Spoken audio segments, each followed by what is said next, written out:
Alright people, welcome back. Like I said before, if we try and give up and come back to it, we'll restart at the Temple of Time as an adult. Now, but while I'm here, I might as well get this little thing over with.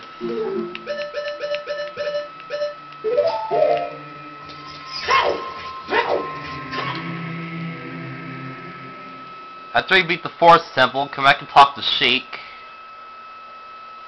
You destroyed the wicked creatures that haunted the temple and awakened the sage. But there are still other sages who need your help. In order to awaken all the other sages, you must become even more powerful. You must travel over mountains, done. Underwater, I'm gonna do that, and even through time. That's sometime after the Water Temple. If you want to return to your original time, return the Master Sword to the pedestal of time. By doing this, you will travel back in time 7 years. Time will come when you will have to return here quickly. I will teach this to you for when that time comes. Song to return you to the Temple of Time, the Prelude of Light.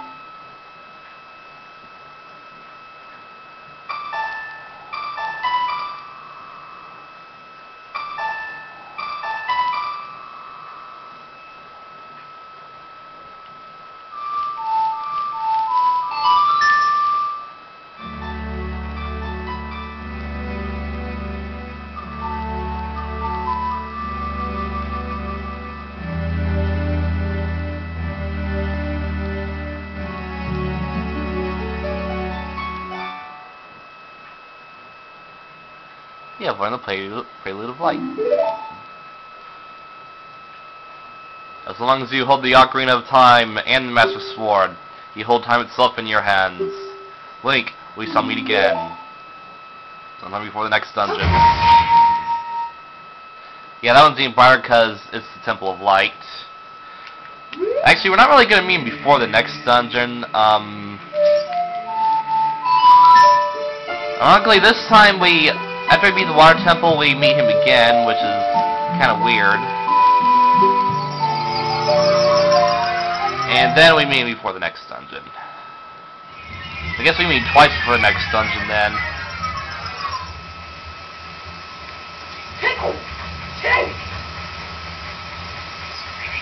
So yeah, the lake has been drained, mostly.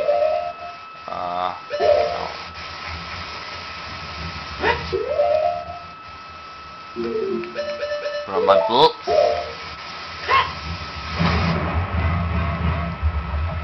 So yeah, like Kapoor said, the temple entrance is underwater.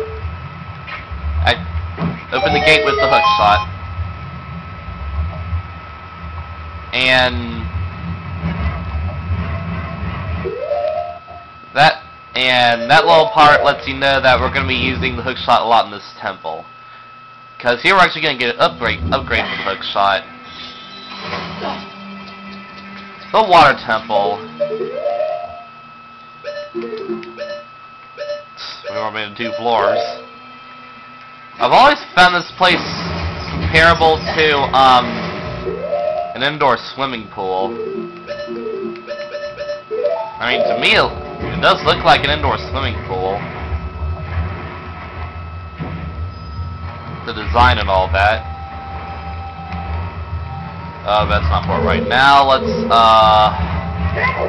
we're just gonna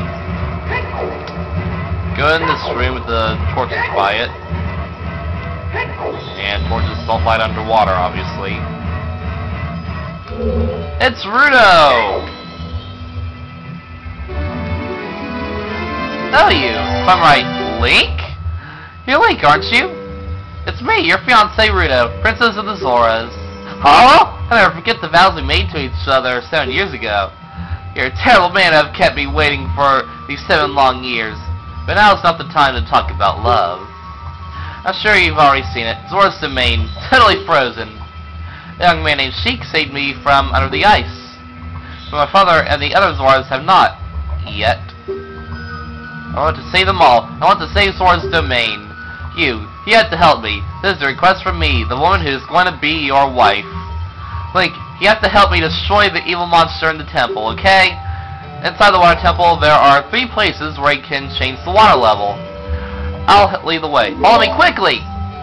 Normally in underwater levels, in 3D games, there's always a way to change the water level. So yeah. Yeah, we meet Rudo. We meet Rudo at the beginning of the dungeon like we met Darunia. But we're not really outside the boss door this time. Pretty far from actually seeing the boss door. Oh.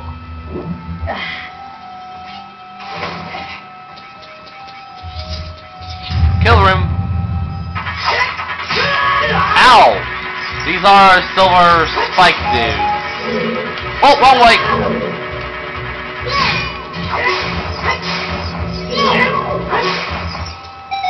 Easy enough. In Majora's Mask, they were used as underwater mines, or at least they were hanging from chains, either on the ceiling or underwater. And they were mines. When you touched them, they exploded, obviously. That's the map.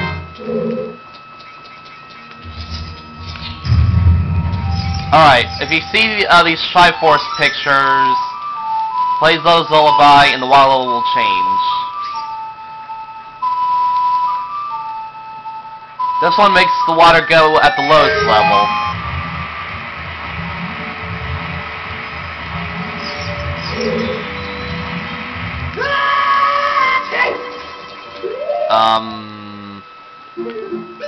Alright, I might as well show you this mechanic now. If you shoot an arrow through fire, it becomes a fire arrow. It's used for lighting up these torches. You can also use Din's fire, but here's a more creative way to do it. There's actually a later point in the game where you do have to use Din's fire. Clams. When their mouths open, fire the hookshot at the weak points.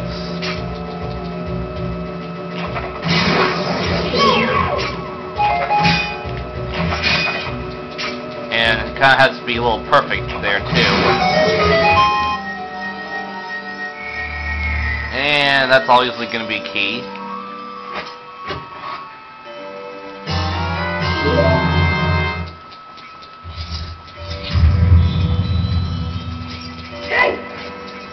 This was probably the hardest dungeon for me as a kid, but it's still pretty cool once you know what to do.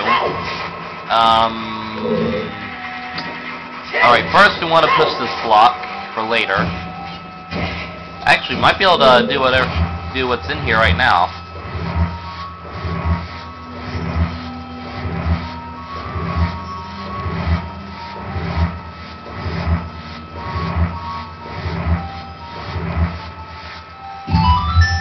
Yeah, I might as well check this place out.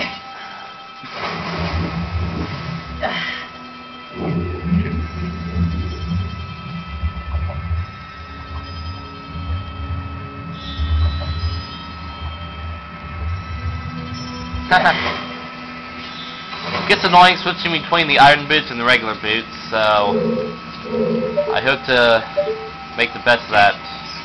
Make the best of the diving.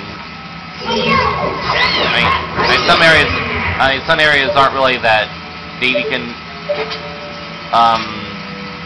easily just dive under and go in the little openings, as long as there aren't any doors down there. I was supposed to hit that switch first. It makes this little fountain here, this little geyser here raised, and you can jump across. Here's the whirlpool room. I'm gonna get in first. In later Zelda games, you can actually just put the iron boots on your seed buttons or whatever you use, or whatever kind of controller you're using. Then you can just put them on from there. Not equip them every single time.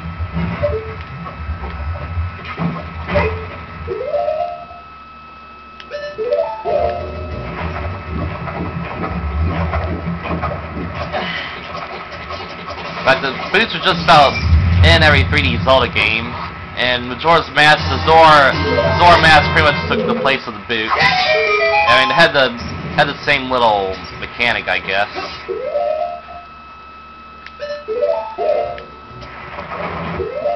Wait, no, that's not deep enough.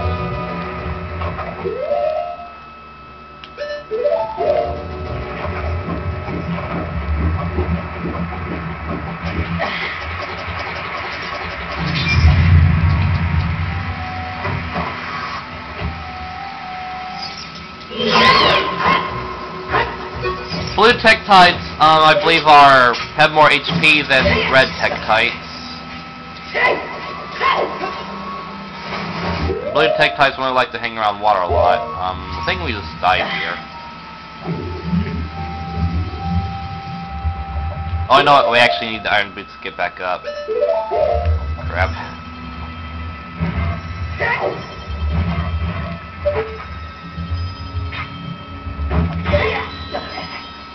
Okay, now I can take them off. Probably the most annoying part of this dungeon is the whole switching on and off the iron boots.